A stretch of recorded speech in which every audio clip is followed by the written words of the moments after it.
Press the bell icon on the YouTube app and never miss another update. While Hollywood tries its best to maintain its status as a global entertainment monopoly, it looks like one of its largest markets is favoring Tinseltown's biggest rival. India and China are on the brink of establishing a powerful alliance that will have long-term benefits for the film industry in both nations, as well as the movie-going public. Here's our story.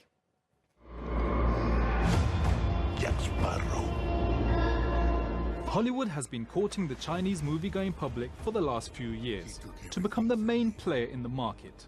A series of blockbuster world premieres held in Beijing was seen as a sure way to realize this goal. Heard stories of a mighty Spanish captain whose sons had been killed. ऐसा यो सोच के रोता रहा कि छोरा होता तो देश के लिए कुश्ती में गोल्ड लाता. But it was the Indian production Dangal that won Asian viewers' hearts. In a country where the female audience is the biggest, it was no surprise that actor Amir Khan's tale of female empowerment brought in the big box office receipts. Another release that helped cement Bollywood's position in China was Secret Superstar. This social drama about a 14-year-old Muslim Indian girl aspiring to become a singer shockingly beat the mega-budget Star Wars installation Last Jedi at the box office. Critics say another reason for the smash Indian success is the nostalgia felt by the older generation. The people who grew up on the first wave of cinematic imports from the subcontinent use these films to reminisce about their first contact with foreign cultures. But what really closed the deal is that now Bollywood companies are beginning to sign revenue-sharing agreements with Chinese distributors. And with 41,000 cinemas spread across the country, this pact creates a win-win situation for all parties involved. Well, joining me now from New Delhi is film critic Joginder Tuteja. He rates and writes reviews about Bollywood films on BollywoodReflections.com. Thank you so much for joining us today. Now, in China, the Secret Superstar beat Star Wars The Last Jedi at the box office. What was it about that film that earned it so much attention? Yeah, thank you for inviting me over. I believe the best thing that has happened about that film is the emotional connect that it has managed across the entire Asian audiences. Because see, in India also it had done reasonably well. But the kind of emotional connect which the film has, especially because of the child protagonist. Now in China also, there is this huge thing around the family values. And people going against all odds and making things happen for themselves. I think that's the exact thing which connected so very well with the Chinese audience that we had a huge blockbuster. Well, women make up the majority of China's moviegoers. Do you think Bollywood's female-centered movies are a reason for that? I won't call that as a prime reason because, see, there are many women-centric films that are made in Bollywood, but then not necessarily they revolve around a child protagonist. Because there are certain action films also made, certain dramatic films, certain thrillers, and so on. But when there's a child element that gets involved, I believe that's something that truly works because it's not just with Secret Superstar. If you look at the other films also that have recently done well in China, whether it's a Dangal or whether it's a Bajrangi Bhaijaan, now each of these films had a child as the central protagonist. So I believe A, factor the child, B, the child being a female protagonist, I believe that's something that has worked totally well. Okay, so what exactly has Bollywood done to court the Chinese market?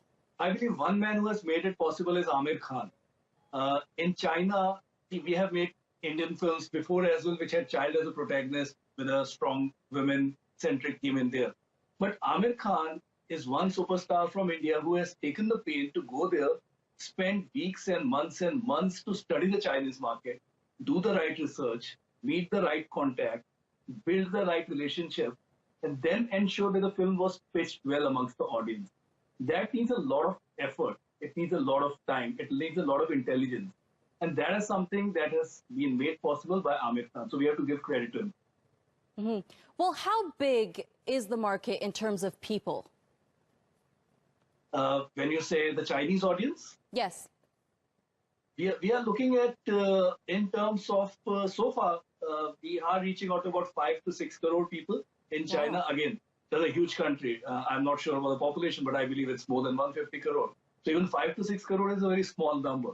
But at least that audience is something where Indian films are reaching out now. This is only going to get bigger with time. Well, I'm pretty sure that Bollywood wants to keep a stronghold on the Chinese market. What do you think is the next step they should take to do so? The next step is not to just restrict with those films which has got a child female protagonist, because then we may be just reaching out to, we may be just exploring maybe 3 or 4 films that are made out of 250 plus films that are made in India, which means we have to now look at genres which go beyond that. One thing that definitely needs to be there is the emotional connect. You can't really go ahead and start making action films so that you can reach out to the Chinese audience, because A, that are made in China as well, B, there is a lot of that comes in abundance from Hollywood. You can't really just make films that are centered only with the Indian culture, because again, you may be restricting appeal. So yes, they need to be much wider in appeal. They need a superstar support as well. You can't have some ex-person make a film and then go ahead and promote and market and release it. You need an Amir Khan, and a Salman Khan, or a Shah Rukh Khan, the big ones, or an Akshay Kumar who is making effort to do that. Because there needs to be A, an emotional connect, B, the kind of subject that has got a pan-Asian appeal. These 3 films that I just spoke about also worked in China because they had a pan-Asian appeal, because China has got a strong support for music, for sports, and that's something that worked well. So you can't make an average thriller and expect China to brace it up. That won't happen. Yes. Well, Joginder, thank you so much for giving us that great insight. It was a pleasure having you on our show today. The pleasure is all mine. Thank you so much.